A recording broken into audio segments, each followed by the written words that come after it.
It's been a while since I did an episode where I just pulled up on a random pizza spot. So that is exactly what I did today. Let me take these pizzas out of my heat bag. I gotta keep that in the car at all times. Oh. And let's get into this video. This place is known as Italia, which is a play on Italia, which is the Italian way of saying Italy. And the word eat, we love a good pun here. It's located in Elmwood Park, New Jersey. It had a 4.1 on Google. Breakdown was a lot of 5-star ratings, 1 or 2 3-star, a couple of 2-star, and a couple of 1-star. The 1-star rating, according to them, was that they ordered 2 pizzas and only received 1. Person said they ordered the sausage pizza, and another person said to get the chicken parm or the wrap. I got a sausage pizza and the wrap. I went right off Google with this one because I didn't know which way to go. When I went inside, there's only one dude in there making all the orders, and that is to be commended because he was doing a lot of stuff. He had a lot of orders that he was filling in, and there were about 2 or 3 people waiting, but he was hustling, so I respect that. I did give it a little tip because of that. You know, I do understand, like, that's not an easy thing to do. So we got a bunch of stuff off the menu, an appetizer sampler, got some sandwiches, got 2 pizzas. We're going to try them out today and see if this is any good. Drop a thumbs up, man. You guys already know the vibes. I appreciate y'all. Let's get into this video. So let's start off with the sausage pizza. Just looking at first notice, I noticed they cut it in 6 slices instead of 8. It's also not cut on one side, and it's just really kind of hard to rip apart. The last thing that I noticed is the sausage is actually cut lengthwise, which you don't see very often with sausage pizza. I know a lot of people are used to sausage crumbles, but when it comes to Italian places, sometimes they're using Italian sausage here, which isn't a problem at all. As far as the feel of the dough, it feels okay. It is a little, I mean, this isn't bad. I can work with this. Hopefully it's good.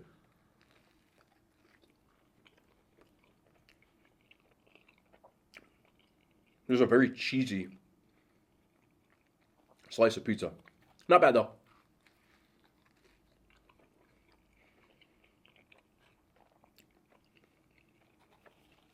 Their sauce is a little bit of a sweeter sauce, but it balances kind of well because you also have the Italian sausage on here with the fennel and everything here.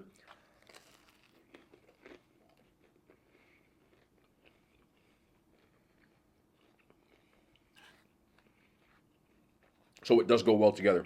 A good amount of oil on the top. Some people think it's a bad thing. I don't. I actually think it's good, especially if there's a sausage pizza.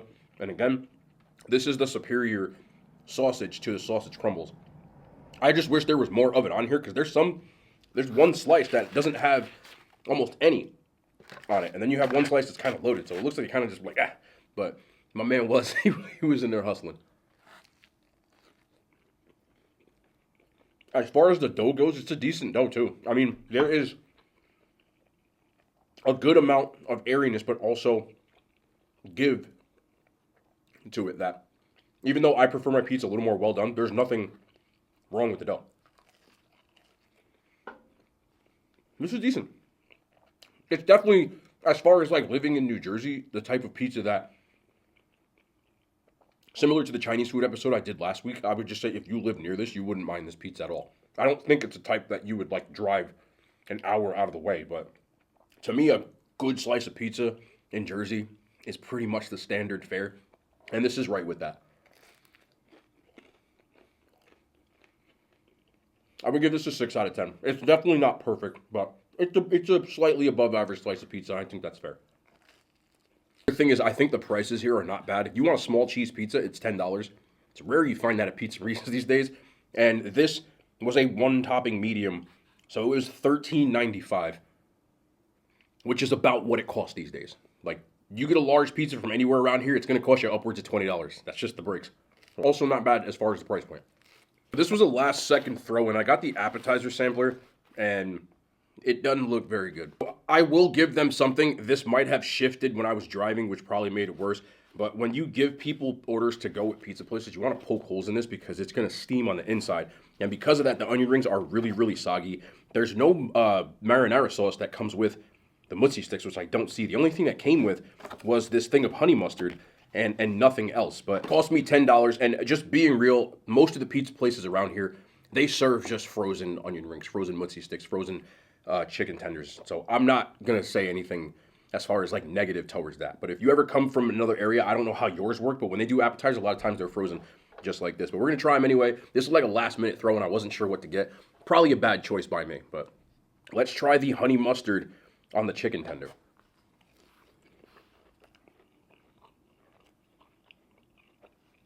I think this is Ken's honey mustard. You know the brand Ken's? I think this is Ken's. I like Ken's. Now, I've seen honey mustards that are more honey than mustard, and I've seen some that are more mustard than honey. This is definitely the more honey than mustard. It's a little bit of a sweeter kind, but it's cool. That's literally all I can say about this. This is cool. I wouldn't order this kind of stuff from most mom and pop pizza places. Again, this is on me for getting it. The onion rings are tragic, even by those standards, though. They're really pale, and they're really soggy, but we're trying anyway. This is a 100% real onion ring, too. This ain't a fake one.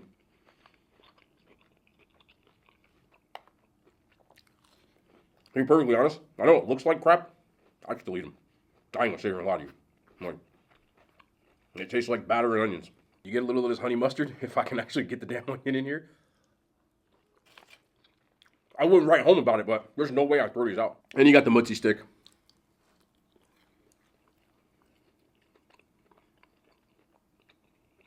Same. Like I said, I can't even get mad at this. I ordered it. I kind of knew what to expect, and it delivered on that. And I think that I ruined it because it moved around a little in my cart. But judging this against other pizza places around here, this is pretty much the bang average. Only deduction, they didn't cut a hole in that. And the onion rings, even when it moved around, that's still crazy. This is the closest one to uniform that I'm going to get, and they're still really under-fried. So I'm going to give it a 4 out of 10. I wanted to do something that was traditional, but not entirely traditional, so I went with a tried and true favorite of mine. I got the grandma pie, and I wanted to see what this was hitting on. So this doesn't look bad at all. This was what I saw him making at the last minute. Couple of observations which I saw. They chopped the basil up fresh right in front of me, which some places don't do that. They have old basil. It's better when you chop it. And I also watched him hit it with the EVOO, the extra virgin olive oil, right in front of me as well. Looking at this slice of pizza, it does look pretty good. It's got a good amount of thickness to the dough because this is more of a thin, thick crust pizza. I know that sounds like an oxymoron, but it's not exactly as thick as a Sicilian, but it's also not as thin as your regular hand-tossed pizza. It's got a ton of sauce on here, good amount of Parmesan on here. I also like the undercarriage on this pizza, which doesn't look bad at all. Let's try the pizza.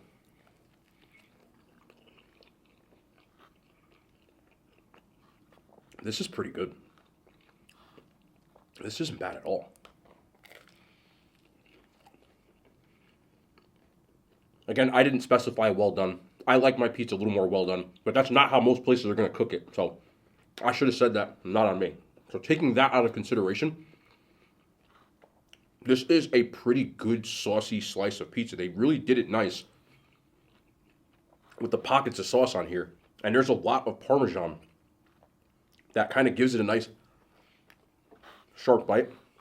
Olive oil flavor on here. This really is a decent grandma pie. It really is. And I don't know who's ever ordered it, but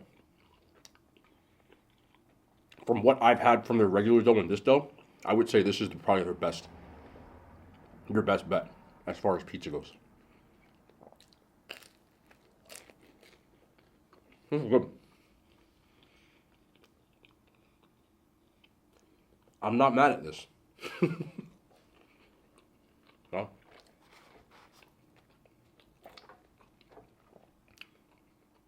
This pocket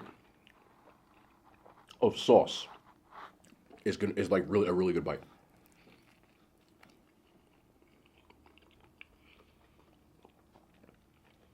Again, their sauce is a little bit of a sweeter sauce, but it seems like they do that knowing that they're going to add certain ingredients that it does balances out well. It's not ridiculously sweet, it's just on the sweeter side. I'm not mad at this at all. I also think, because they didn't cook it the way I like it, that this would reheat really well on a pan or in the oven. I'm not sitting here and saying this is the best grandma slice I've ever had, but I am saying that it is a very respectable grandma slice. And probably so far, other than the sandwich, the best thing that I've had. I'll give this a 7.5. It's pretty damn good, man. It's a tough crowd in New Jersey. 7.5 here is like, for me, I was like a 9 in most places. And finally, something that I like to get, just for me. This is a chicken vodka parm hero. It cost $12, $11.95, and this is probably the biggest $12 sandwich that I've seen around here.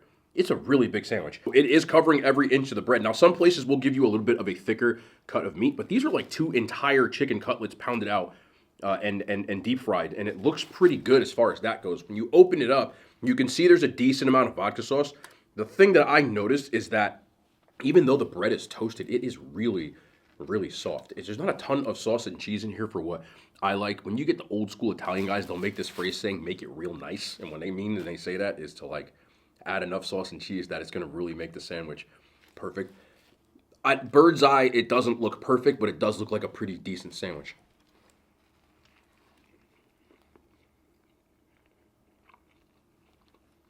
I think I was spot on.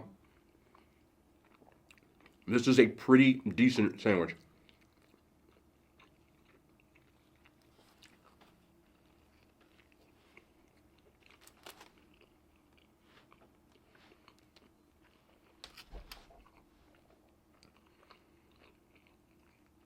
There was another place that I went to recently that I had the same complaint.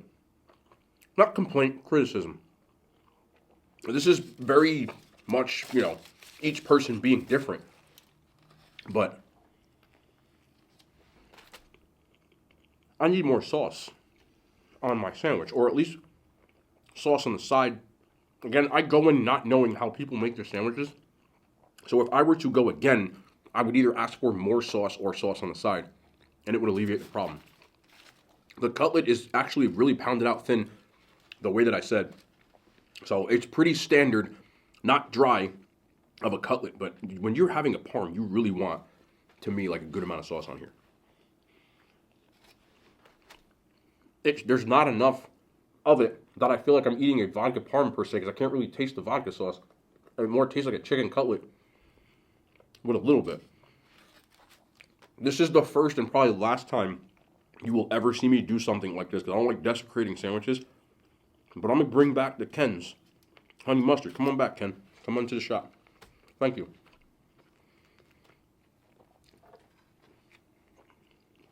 If this had more vodka sauce, it'd be fire. Because even adding that honey mustard, if I just got a honey mustard chicken cutlet sandwich, I'd be like, yo, this is kind of good. But I love the soft bread on this. And the way that the sandwich is done with the thinner cutlet, it just needs more sauce, it just needs more cheese, and you'd be really onto something. But decent. But I'm gonna say this: charging me $12 for this, I'll take what I can get with that. Normally, you're not gonna get a foot-long sub for $12, and it's not gonna happen. Normally, this will get you like an 8-inch at places. This sandwich is pretty damn big. Not bad. Chicken cutlets and honey mustard might be a play there. I feel like they should serve these cutlets instead of them frozen chicken fingers. But seasoned Italian breadcrumbs, not bad. Again, a slightly above average sandwich with potential for me and my personal taste to be a very good sandwich. But as is, I would give it a 5.5 out of 10, slightly above average. Now, pizza and pizzerias in New Jersey is a very tough crowd. So, if you're not from here, take that into consideration. I know some of you are probably like, what do you mean that looks great? It's tough, man. There's pizza places literally on every corner here. And there's a lot of competition. But I'm by no means saying, because I saw people eating it, and I would not eat this. This is good. Especially if you're hungry like me right now. But overall, I think that that 4.1-ish, it's like right along where it should be. Honestly, I'd probably put more like a 3.5, which to me is not low. It's like a decent rating, but I understand that ratings in Google are tough, so take what I said with a grain of salt. It's also really tough.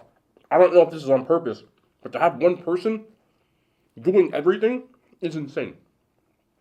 So I don't know if he's the one who actually runs the place, or they just got this guy working on Sunday night. Because there were 4 people waiting there. And he was just, hey, one second. I was thinking, that's crazy. That's really crazy. But shout out to him. Like I said, I gave him a tip because that's crazy to me. So this is a funny story, and I swear to you, I know people think I'd be making this shit up. Sorry for cursing again. But this is exactly how it played out. I'm on TikTok, and I'm scrolling on my For You page, and about a week or two ago, I was talking about a video where there was a woman that did mukbangs that faked her video. I guess she forgot to edit out the fact that she was spitting the food out. Like, she must have had a bucket right here, and she was, as she was eating, because she posted it like a time lapse. So I guess she forgot to edit that part out, because people slowed it down and they saw it. So, I actually said in my take or thoughts in that video that I said people shouldn't do that. You know, that's really not good. To make people think you eat that much food. Funny enough, I see another creator on TikTok responding to this same video, and I rarely if ever look in comments, but something behooved me to look at the comments, and the first comment in this section was about me. And I was scrolling, I said, wow, this is actually funny. So I read the comment, and the person says, literally every food reviewer does this, just look at King Shrats, call me out by name. He eats complete garbage but stays in shape because he never eats what he's reviewing. I barely edit my videos as is. The only time you will see a jump cut in my video, there's 2 or 3 legitimate reasons that I'm being, this is 100% transparency. I edit out bodily functions. So there's some times where I'm talking after I had a drink or something and I'll burp. I don't want burping in the video, so I edit it out. There are times where I stumble or misstep on my words, and I've left some of that in sometimes to show you the outtakes, so then I will pause and then restart the video so I know to edit out me going boo in the video. And third, there's been times where I have like coughed or had to like blow my nose or wipe my hands off or things like that. Those are the only times I edit my videos. I'm not even responding to this person in jest because anybody who watches these videos knows that.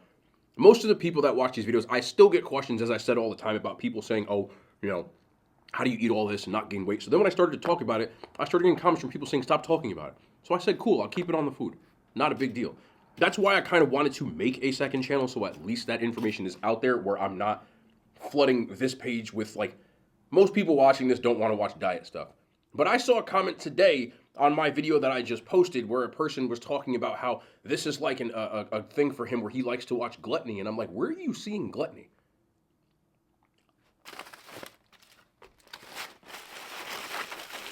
Gluttons don't do that. They don't stop themselves from eating. I appreciate the people who listen to the information I give them, but that's pretty much all that I can do when it comes to stuff like that. I do think it's funny at this point, but again, I try my best to be as informative as possible, but that's not what people want to see, even though I do put it out there. I just burped. I'm not going to edit that. There you go. There you go. I'm leaving it in. Just so people know. Do you see that? That's when I take the video, because I don't want people watching me, but I'm going to leave it in just to prove a damn point. See how I reached immediately reflex-wise to go to pause the camera? That's normally what I would do. I just didn't do it this time. But I'm here to unequivocally say I do not edit my eating or anything like that in my videos. Never eats what he reviews. I've been pretty open about the fact that I don't finish what I review and that I still count my calories and I'm still very active. I'm literally sitting in a place that was a gym. I don't want people to think that I'm eating it all. The people that make videos like that are trying to prove to you or show off that they're eating a ton of food. I ain't doing that. I'm doing food reviews. Completely different thing. So I just wanted to say that. I love y'all, man. I appreciate that. Thank you so much for watching. I did some overhead shots today. I don't know if I'm going to keep it on here, but it was more just to see how it would work when I'm doing like tech reviews, which would be on the same table. So you can't see it right now, but there is a camera that is on a rig that I just wanted to test out to see how it would work. So not sure. If you like it, let me know. If you don't, let me know. Either way, we'll be back tomorrow. More content, Minute Hand Signs. They made it to YouTube.